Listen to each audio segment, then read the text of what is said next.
Hello my dear students, ഇന്ന് നമുക്ക് പഠിക്കാനുള്ള topic joint Hindu family business ആണ്. കഴിഞ്ഞ ദിവസം നമ്മൾ സോൾ പ്രൊപ്പറേറ്റർഷിപ്പാണ് പഠിച്ചത് അല്ലേ. ജോയിൻറ്റ് ഹിന്ദു ഫാമിലി ബിസിനസ് രണ്ടാമത്തെ ടൈപ്പ് ഓഫ് ബിസിനസ് ഓർഗനൈസേഷൻ ആണ്. ഇതിനെക്കുറിച്ച് പറയുകയാണെങ്കിൽ ഇന്ന് ഇങ്ങനെ ഒരു ജോയിൻറ്റ് ഹിന്ദു ഫാമിലി ബിസിനസ് ഏകദേശം അബോളിഷ്ഡ് ആയിട്ട് നീക്കം ചെയ്യപ്പെട്ടിരിക്കുന്ന ഒരു സാഹചര്യമാണ്. എങ്കിലും ഇത് സിലബസിൻ്റെ ഭാഗമായിട്ടുണ്ട്, നമ്മളിത് പഠിച്ചേ പറ്റുള്ളൂ. അപ്പോൾ എന്താണ് ജോയിൻറ്റ് ഹിന്ദു ഫാമിലി ബിസിനസ് എന്ന് പറയാം. ആദ്യമേ തന്നെ ഞാനൊരു ഫിലിമിൻ്റെ ഉദാഹരണം പറഞ്ഞുകൊണ്ട് ഇതിന് കുറച്ചും കൂടെ പറയാനായിട്ട് സാധിക്കും. നിങ്ങൾ കഥാനായകൻ എന്ന് പറഞ്ഞൊരു ഫിലിം കണ്ടിട്ടുണ്ടോ? ജയറാമും ദിവ്യ ഉണ്ണിയും നായകന്മാരായി അഭിനയിച്ചിട്ടുള്ള ഒരു ഫിലിം. ഒരു പഴയ തറവാട് പയ്യാരത്ത് ഫാമിലി എന്ന് പറഞ്ഞിട്ട് കണ്ടിട്ടില്ല വെച്ചാൽ യൂട്യൂബിലൊന്ന് ജസ്റ്റ് അടിച്ചു നോക്കി അറിയാം. അവിടെ ഒരു വലിയൊരു ഫാമിലിയാണ്. ഏകദേശം ഒരു 3 തലമുറയിലെ മെമ്പേഴ്സ് അടങ്ങിയിട്ടുള്ള ഒരു ഫാമിലി. ആ ഫാമിലിക്ക് സ്വന്തമായി ഒരുപാട് ബിസിനസ്സുകൾ. അതിനെയാണ്, അങ്ങനെയുള്ള ഒരു തരത്തിലുള്ള ഫേമിനെയാണ് നമ്മൾ ജോയിൻറ്റ് ഹിന്ദു ഫാമിലി ബിസിനസ് എന്ന് പറയാം. It is one of the oldest form of business organization in the country. It refers to a form of organization where the business is owned and carried on by the members of joint Hindu undivided family. ഒരു 3 successive members ഉണ്ടായിരിക്കും, ഫാമിലിയിലെ members ഉണ്ടായിരിക്കും. 3 തലമുറയിലെ ആൾക്കാർ ഇതിലെ members ആവും. ഇവിടെ members പറയുമ്പോൾ പാർട്ട്ണർഷിപ്പിനെ പോലെയുള്ള എഗ്രിമെൻറ്റോ ഡീഡോ ഒന്നും ആവശ്യമില്ല.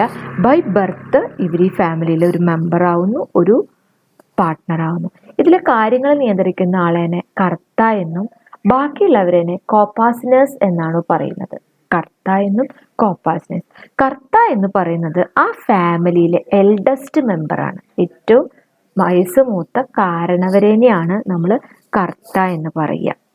ഓക്കെ, ഇതിൻ്റെ നോട്ട്സ് ഞാൻ ഗ്രൂപ്പിലിടാം. നിങ്ങളതൊന്ന് എഴുതിയെടുക്കല്ല, നിങ്ങളതൊന്ന് വായിച്ച് മനസ്സിലാക്കുക.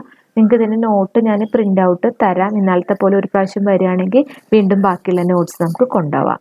ഓക്കെ, ഇതിൻ്റെ ഫീച്ചേഴ്സിലേക്ക് കടക്കാം. First feature is the formation. ഇതിൻ്റെ ഫോർമേഷൻ എന്ന് പറയുന്നത് this business there should be at least 2 members in the family ancestral property to be inherited by them.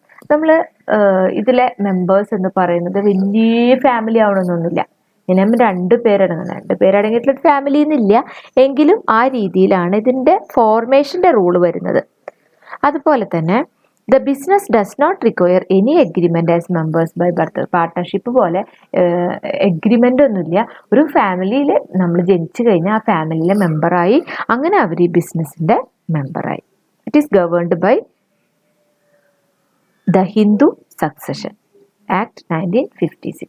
1956 Hindu Succession Act അനുസരിച്ചിട്ടാണ് ഇത് ഫോം ചെയ്തിരിക്കുന്നത്. ഇനി ഇതിൻ്റെ ലയബിലിറ്റി എന്ന് പറയുന്നത് കർത്തയ്ക്കാണ് ഫുൾ ലയബിലിറ്റി. ബാക്കി കോപ്പാസിനേഴ്സിനൊന്നും അധികം ലയബിലിറ്റി ഇല്ല. കർത്തയുടെ ലയബിലിറ്റി അൺലിമിറ്റഡ് ആണ്. എന്തെങ്കിലും നഷ്ടം വന്നു കഴിഞ്ഞാൽ സഹിക്കേണ്ടത് അദ്ദേഹമാണ്, കാരണം അദ്ദേഹമാണല്ലോ എല്ലാം നോക്കി നടത്തുന്നത്. ഓക്കെ, കൺട്രോൾ സംബന്ധിച്ച് പറയുകയാണെങ്കിൽ ഈ കർത്തയ്ക്കാണ് എല്ലാം കൺട്രോൾ ചെയ്യാനുള്ള അധികാരം. മറ്റുള്ളവർക്ക് അവർ പറയുന്ന കാര്യങ്ങളനുസരിച്ച് പ്രവർത്തിക്കുക എന്നല്ലാതെ ഒന്നിലും പൈസയുടെ കാര്യത്തിലോ ബാക്കി ഒന്നിലും നിയന്ത്രണങ്ങളില്ല. കണ്ടിന്യൂറ്റി ഉണ്ട്. കാരണം ഈ ആൾ മരിച്ചാലും അതിന് തൊട്ട് പ്രായമുള്ള ആൾ, മൂത്ത ആൾ ആരാണ്, അദ്ദേഹത്തിനായിരിക്കും ഇതിൻ്റെ അവകാശം ഉണ്ടാകും. അങ്ങനെ തുടർന്നു കൊണ്ടുപോകും. മൈനർ മെമ്പർ എന്ന് പറയുന്ന ഒരു കൺസെപ്റ്റ് ഇവിടെ വരുന്നില്ല. കാരണം ഇവർക്ക് എഗ്രിമെന്റിൽ ഒപ്പുവയ്ക്കുക കാര്യങ്ങളൊന്നും വേണ്ട. പാർട്ട്ണർഷിപ്പിനെ പോലെ 18 വയസ്സായവർക്ക് ജോയിൻ ചെയ്യാൻ പറ്റുള്ളൂ എന്നില്ല. ബൈ ബർത്ത് ഇദ്ദേഹം അവിടുത്തെ ഒരു മെമ്പറാണ്. ഓക്കെ, ഇനി ഇതിൻ്റെ മെറിറ്റ്സ്. എഫക്റ്റീവ് കൺട്രോൾ ആണ്. നല്ല രീതിയിൽ ഇദ്ദേഹമാണ് എല്ലാം കൺട്രോൾ ചെയ്യുന്നത്. അതുകൊണ്ട് തന്നെ നല്ലൊരു കൺട്രോളിങ് ഇവിടെ ഉണ്ട്.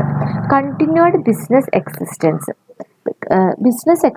അയാൾ മരിച്ചു പോയാലും എന്താണ്, ബിസിനസ് അവിടെ തകരുന്നില്ല, ബാക്കിയുള്ളവരത് നടത്തിക്കൊണ്ടു പോകുന്നു.